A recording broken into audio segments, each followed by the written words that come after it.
একটা সেদ্ধ ডিম এরকমভাবে গোল গোল করে কেটে তার সাথে অল্প একটুখানি বা হাফ কাপ আটা ময়দা মিশিয়ে বাচ্চাদের সন্ধেবেলায় হালকা খিদে পেলে আজকের রেসিপিটা একদম শর্টকাট উপায় আর ঘরোয়া উপকরণে বানিয়ে ফেলতে পারো। তো চলো দেখে নেওয়া যাক ভিডিওটা। সবার প্রথমে এখানে একটা ডো মেখে নিতে হবে। তার জন্য একটা মিক্সিং বোলের মধ্যে অ্যাড করব মেজারমেন্ট কাপ মেপে 1 কাপ ময়দা, আর দিচ্ছি ওই একই কাপ মেপে হাফ কাপ আটা। আমি আটা ময়দা মিশিয়ে করেছি, তবে তোমরা চাইলে সম্পূর্ণ রেসিপি ময়দা দিয়েও করতে পারো। আটা ময়দা মিক্স করে এবার এর সঙ্গে অ্যাড করতে হবে স্বাদ অনুযায়ী নুন, আর দেব 2 চা চামচ সাদা তেল।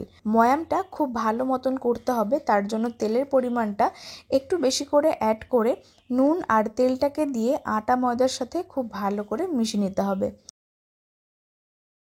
সমস্ত কিছু আটা ময়দার সঙ্গে মিশিয়ে ময়াম করে নেওয়া হয়ে গেলে এবার এর মধ্যে খুবই অল্প অল্প পরিমাণে জল অ্যাড করে একটা ডো মেখে নিতে হবে। আজকের রেসিপিতে এই ডোটা কিন্তু একটু শক্ত করেই মাখতে হবে। ডোটা মাখতে মাখতে তোমরা আমাকে কমেন্টে জানিয়ে ফেলো যে আজকের ভিডিওটা কে কোন জায়গা থেকে দেখছো, তাহলে আমি তোমাদের প্রত্যেকের কমেন্টে ধন্যবাদ জানাতে পারবো। আর আজকের ভিডিওটা যদি ফেসবুক পেজ থেকে দেখছো তাহলে ফুডি মিতা 02 পেজটিকে ফলো করে দিও, আর যদি ইউটিউব থেকে দেখছো তাহলে মিতাস ফুড জোন চ্যানেলটিকে সাবস্ক্রাইব করে পাশে বেল আইকনটা প্রেস করতে একদম ভুলো না। এতে করে আমার সমস্ত ভিডিওর আপডেট তোমাদের কাছে খুব তাড়াতাড়ি পৌঁছে যাবে। ডোটাকে দেখতেই পাচ্ছ ঠিক এরকমভাবে একটু শক্ত করে মেখে নিয়েছি। এবার এটাকে ঢাকা দিয়ে রেস্টে রাখতে হবে প্রায় 10 মিনিট, এতে করে ডোটা একদম সফট হয়ে যাবে। অন্যদিকে একটা সেদ্ধ ডিম নিয়েছিলাম, তো সেই ডিমটা এরকমভাবে ছুরি দিয়ে এরকম একটু মোটা মোটা করে গোল স্লাইস করে কেটে নিচ্ছি। একটু মোটা চাকা চাকা রেখে ডিমটাকে কাটতে হবে, খুব একটা বেশি পাতলা করে কাটার দরকার নেই। আজকের রেসিপিতে যেহেতু পরিমাণটা সব কিছু অল্প করে নিয়েছিলাম, তার জন্য এখানে একটা ডিম নিয়েছি। ডিমটাকে কেটে নিয়ে এবার আমরা ভেতরে স্টাফিংটাকে বানিয়ে নেব। তো তার জন্য গ্যাসের ওপর একটা ফ্রাই প্যান বসিয়ে এর মধ্যে অ্যাড করব খুবই অল্প পরিমাণে তেল। 2 টেবিল চামচ সাদা তেল এর মধ্যে অ্যাড করে খুব ভালো মতন ছড়িয়ে নিচ্ছি। তেলটা দিয়ে যখন ভালো মতন গরম হয়ে যাবে তখন এর মধ্যে প্রথমে অ্যাড করতে হবে গাজর আর বিনসটা। প্রথমে অ্যাড করে তেলের সাথে ভালো মতো নেড়েচেড়ে মিশিয়ে নিচ্ছি। আর সমস্ত কিছু করতে হবে ফ্লেমটাকে লো টু মিডিয়ামে রেখে, তা না হলে গাজরটা নিচ থেকে ধরে যেতে পারে। তেলের সাথে সমস্ত কিছু কয়েক সেকেন্ড মিশিয়ে নিয়ে এবার এর মধ্যে অ্যাড করব কুচানো পেঁয়াজ, কুচানো বা ঝাল মতন কাঁচা লঙ্কা আর 3 থেকে 4 কোয়া কুচানো রসুন, কাঁচা লঙ্কা আর পেঁয়াজ কুচিটা এর মধ্যে অ্যাড করে আবারও সমস্ত কিছু ভালো মতন মিশিয়ে নিতে হবে। তবে তার আগে এর মধ্যে অ্যাড করেছিলাম স্বাদ মতো নুন। নুনটাকে তোমরা অবশ্যই স্বাদ মতন এখানে অ্যাড করবে। আর যেহেতু মিশ্রণটা বা স্টাফিংটা রান্না হয়ে গিয়ে পরিমাণে অনেকটা কমে যাবে, তার জন্য অবশ্যই নুনটা তোমরা বুঝে শুনে অ্যাড করবে।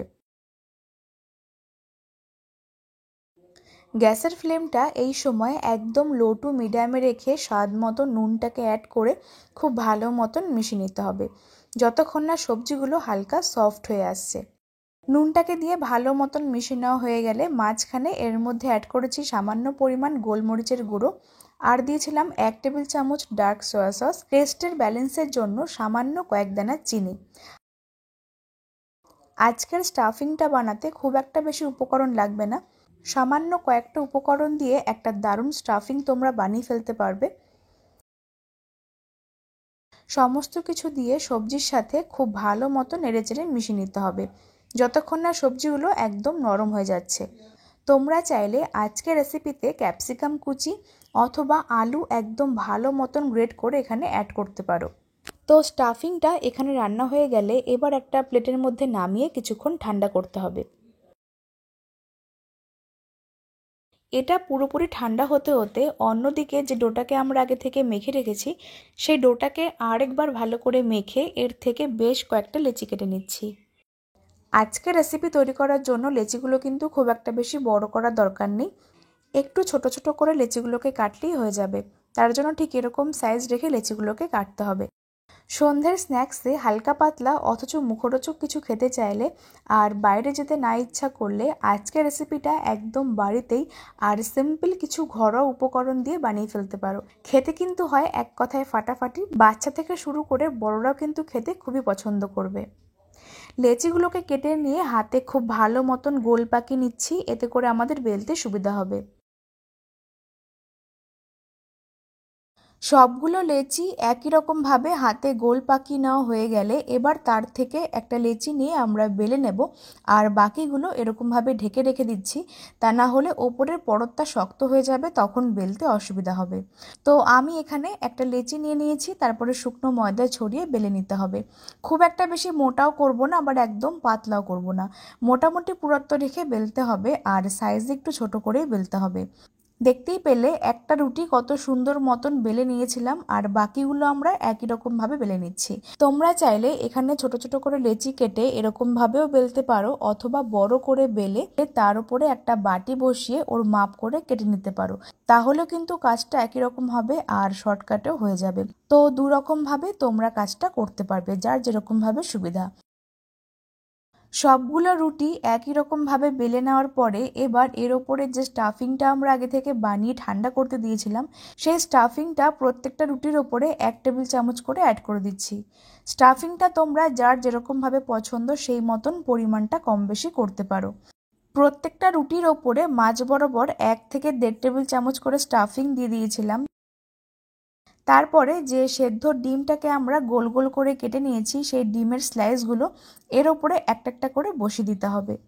দেখতেই পাচ্ছ এখানে আমি কাজটা কিভাবে করছি, আশা করি তোমরা একটু লক্ষ্য করলে নিজেরাই বাড়িতে বানাতে পারবে। তো এইভাবে প্রত্যেকটা রুটির ওপরে ডিমের স্লাইস আর পরিমাণ মতন স্টাফিং দিয়ে এবার খুব ভালো মতন ফোল্ড করব। ঠিক যেরকমভাবে আমরা বাড়িতে মোমো ফোল্ড করি ঠিক সেরকমভাবে কাজটা করলেই হয়ে যাবে, তবে তোমাদের যার যেরকমভাবে পছন্দ সেই মতন এখানে ফোল্ড করতে পারো। প্রত্যেকটা রুটি একই রকমভাবে ফোল্ড করতে হবে, আর খেয়াল রাখতে হবে যেন ভেতরের পুরটা কোনোভাবে বাইরে বেরিয়ে আসতে না পারে। সবগুলো একই রকমভাবে বানিয়ে নেওয়া হয়ে গেলে এবার এগুলোকে আমরা স্টিম করব, তবে তোমরা চাইলে এগুলোকে এই পর্যায়ে অল্প তেলের মধ্যে ফ্রাই করে খেতে পারো। একটা গামলার মধ্যে খানিকটা পরিমাণে জল দিয়ে হাই ফ্লেমে খুব ভালো মতন গরম করতে বসিয়ে দিতে হবে। তারপরে এর ওপরে এরকম একটা ছিদ্রওয়ালা থালা রেখে খুব ভালো মতন থালার ওপরে তেল ব্রাশ করতে হবে। অল্প করে তেল থালার ওপরে খুব ভালো মতন ব্রাশ করে নিয়ে এবার এক এক করে আমরা এগুলোকে থালার ওপরে খুব সাবধানে সাজিয়ে দিচ্ছি। তারপরে ঢাকনা চাপা দিয়ে ফ্লেমটাকে একদম লো টু মিডিয়ামে রেখে কিছুক্ষণ ভালো মতন স্টিম করতে হবে। প্রায় 10 থেকে 12 মিনিট এরকমভাবে ফ্লেমটাকে মিডিয়ামে রেখে ভাপিয়ে নিতে হবে। দেখতেই পাচ্ছ রেসিপিগুলো কত সুন্দর মতন ভাপানো হয়ে গেছে। এই পর্যায়ে ফ্লেমটাকে বন্ধ করে দেব, তারপর এগুলোকে আমরা নামিয়ে নিচ্ছি। তোমরা চাইলে আজকের রেসিপিটা এরকম স্টিম করেও খেতে পারো, অথবা ফ্রাই প্যানে অল্প পরিমাণে তেল দিয়ে হালকা ফ্রাই করে খেতে পারো, যার যেরকমভাবে পছন্দ সেই মতন আজকের রেসিপি সার্ভ করতে পারবে। তো বন্ধুরা, কেমন লাগলো আজকের এই সন্ধ্যের স্ন্যাক্সের রেসিপিটা, সেটা তোমরা আমাকে অবশ্যই কমেন্টে জানাতে ভুলো না। আজকের ভিডিওটা ফেসবুক পেজ থেকে দেখলে পেজটিকে ফলো করো, আর যদি রেসিপিটা ইউটিউব থেকে দেখছো তাহলে মিতাস ফুড জোন চ্যানেলটিকে সাবস্ক্রাইব করে পাশে বেল আইকনটা প্রেস করো। আজকের মতন এই পর্যন্তই। তোমরা সকলে খুব ভালো থেকো। ধন্যবাদ।